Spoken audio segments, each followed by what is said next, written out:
me throw a few curveballs at you because we like to do that here. Knowing what you know now, Tom, what would you do different in life? What to do different in life? That is a very difficult one. I think, look, the journey I've been on has had its ups and downs, like any life would.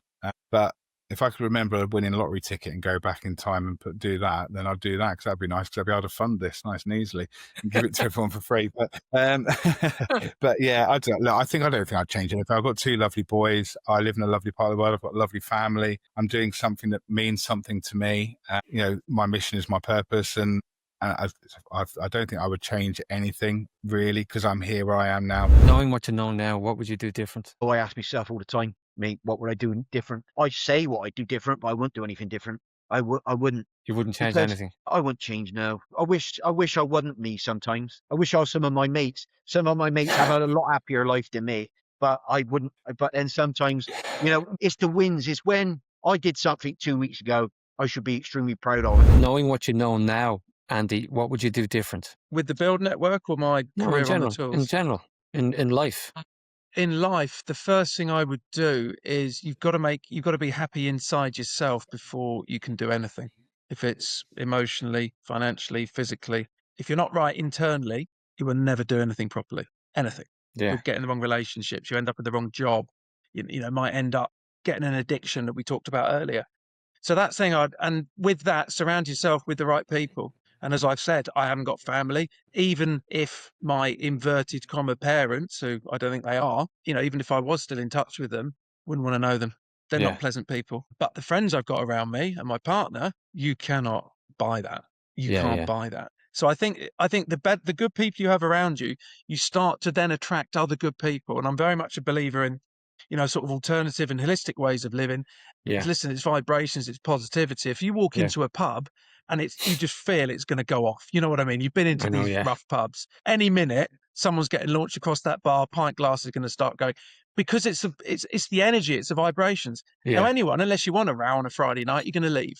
But also, the good people, if you're giving off these good positive energies, when you walk into a room, you get the good ones come towards you and vice versa. There's a law of attraction. And I think as you get older, I'm 50 in, oh my God, a few months. And you experience is key. Yeah. I only really know the real me in the last couple of years. Wow. And I think if you said that to a 27-year-old, a 35-year-old, that you've got to live a lot. And when you've got everything settled internally, everything around you starts fitting into place. That's when you're ready to do something properly. Yeah. And makes sense. Yeah, 100%. Well said, by the way. Knowing what you know now, what would you do different? I think I would have sought some help in my teens for my mental health, because that's what come out last year. And I'm 48 this year, right? And so it's been in there a long time. So a very short version, I've born with psoriasis. You have psoriasis all your life. It's an immunosystem disease. And as a kid, kids are horrible when you're in school. And I was covered in psoriasis plaques. And that was hard, right? And that messed up my mental health probably for a long part of my life. You got used to it. You live with it. But it's always in your head, are they looking at me? Right? So I think in my teens, whilst I was going to the hospital for the physical creams, and nice as it sounds, by the way, but I think the mental thing they never cottoned on to. All right, it's 30 odd years ago, what they should have done, because I was a teenager and you're bullied and whatever. I think there's a lot more awareness now, in fairness, and probably more of an environment of sharing than there was back then as well, in fairness. Not trying to excuse it, by the way. No, absolutely. I don't blame anyone. It's just how it is. I would just wish that, if I could change it, that would be the thing. Hopefully this does it for someone. Yeah. Sorry? Hopefully this conversation does it for someone else. Knowing what you know now, what would you do different? I'd probably focus on my profit and loss a bit earlier than I did.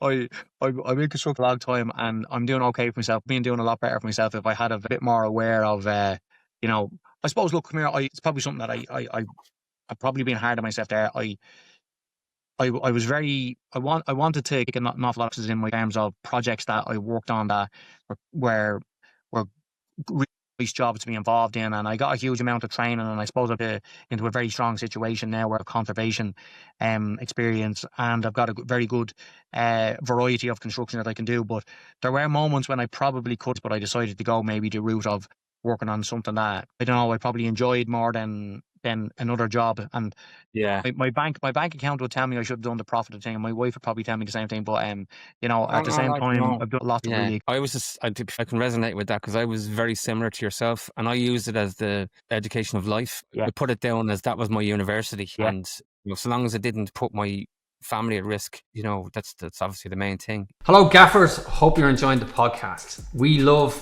every one of the guests that we have, but in order to bring on more great guests, we'd love to build the channel with you. So hit the subscribe, hit the like button, and let's create a really great community where we bring in better and better guests for you to deliver great content and great pieces of information that you can take back into your business. Now, back to the podcast. Thank you.